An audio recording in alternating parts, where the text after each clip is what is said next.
Okay, guys, I'm back at the library. Oh, as you can see, my hackers, uh, Comcast, and the ladies in black. This one and the other one just disappeared. Both of them. Uh, Tucson, hard as it is, and all of these things, a lot of them wearing black. That's the signature color, as most TIs know. The red, the black, the white, the black. The neon orange, neon green. But they love this black. But um, I've been here 2.5 hours, and I'm at 2% charge. Whatever they're doing, they make the phone hot. And I went to my settings, and there is a app. There is a app that controls the temperature of your battery. So, as William Mount says, they have backdoors and all the apps that they installed on our computers. This guy here been here with me for 3 days.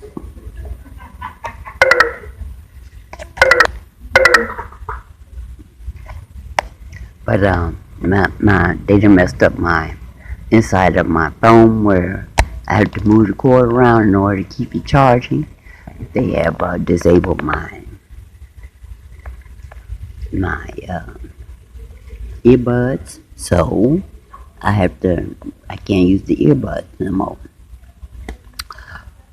Um, I'm going to make this. I'm gonna make this a quite long one. It might take me all day to upload it, but I need to say what I got to say, especially for information I found for TIs.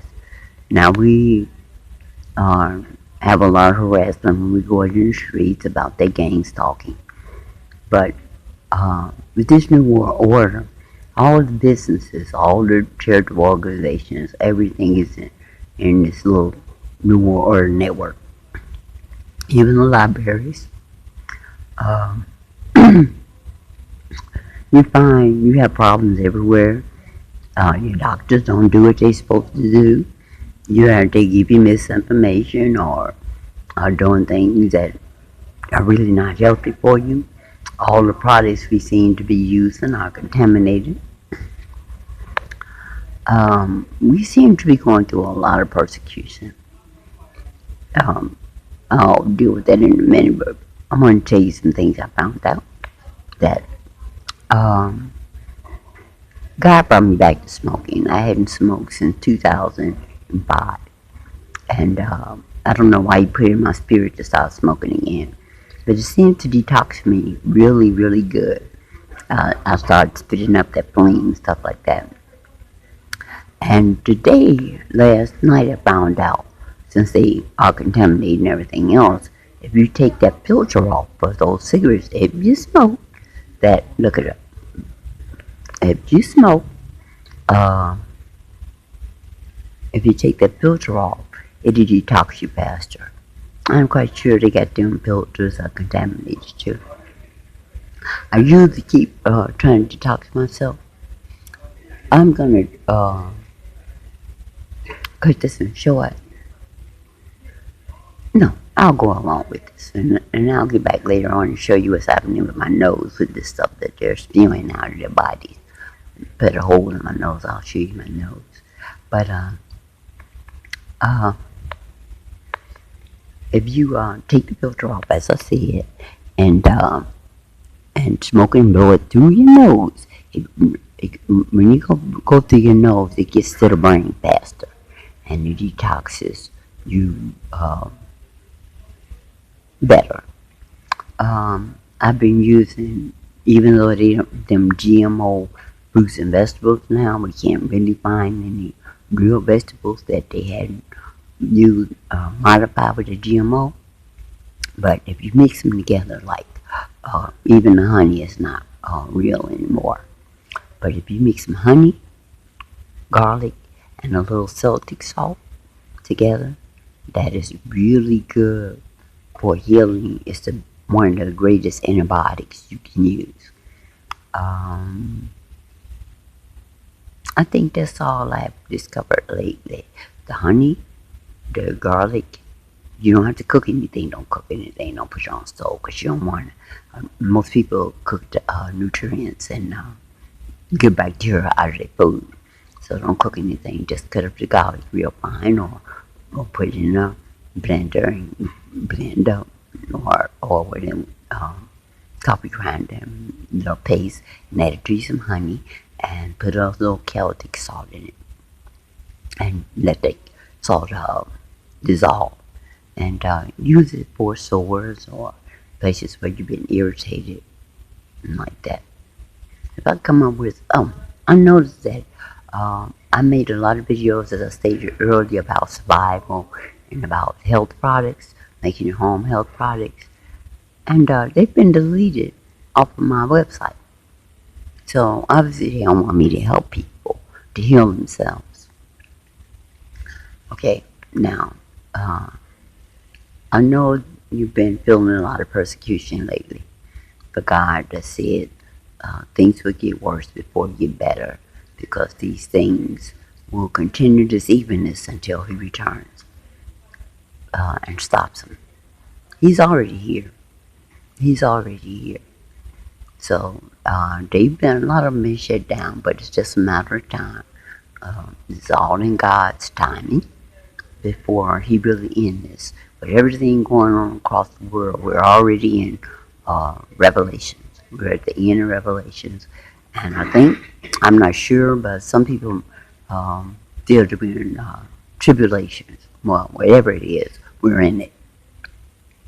But as targeted individuals, we serve a special purpose. We are being persecuted just like Christ was. Now, if Christ can go through it and go to glory, there's no reason why we shouldn't be able to go through it too. He don't want no dead weight, nothing that's not trying to, because most of these things, like walking around here, they have no self-preservation skills. Most targeted individuals know, like Stephanie said, who's in England, that they heard themselves in front of us. They do things to us, know we're going to record it, know we're going to take evidence, and they won't stop. They have no self-preservation. God doesn't need anything like that, because if you don't care about yourself, you cannot care about anybody else. You cannot help a community if you can't help yourself. You understand what I'm saying? So, the targeted individuals, the persecution that we're going through, they already knew who we were. They already know us. And they sent us through this because they want to destroy everything God loves. And they know most TIs are very intelligent, and they're God-fearing people. And they don't like that. But God has us in His hands. There's nothing can be done under the sun or in this universe that He doesn't know about. And when we go through this persecution, it's a test. It's not only a test, it's for endurance. It's to make us stronger. But don't kill us, make us stronger. I know you heard that before. But this persecution did not just start with Christ. It started a long time ago with John, where they cut off his head, with other prophets and other people in the Bible. The persecution, this target individual stuff, has been going on for quite a while. These evil things, and they're not human. These evil things, just like they followed Jesus and John around, they're following us around everywhere. They're following us around too. But we'll come out on top. The battle is already won. The play has already been played already, and we're just waiting for the applause. It's the end of the play now.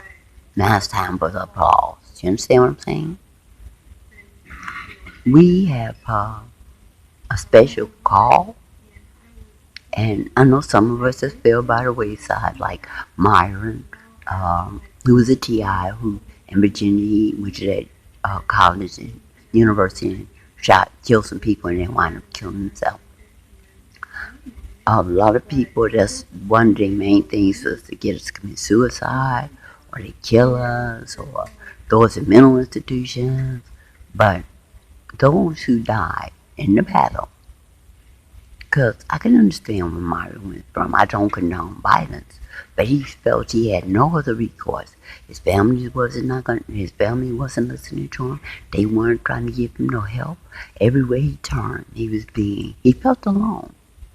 And that's one thing they do to keep us alienated from each other.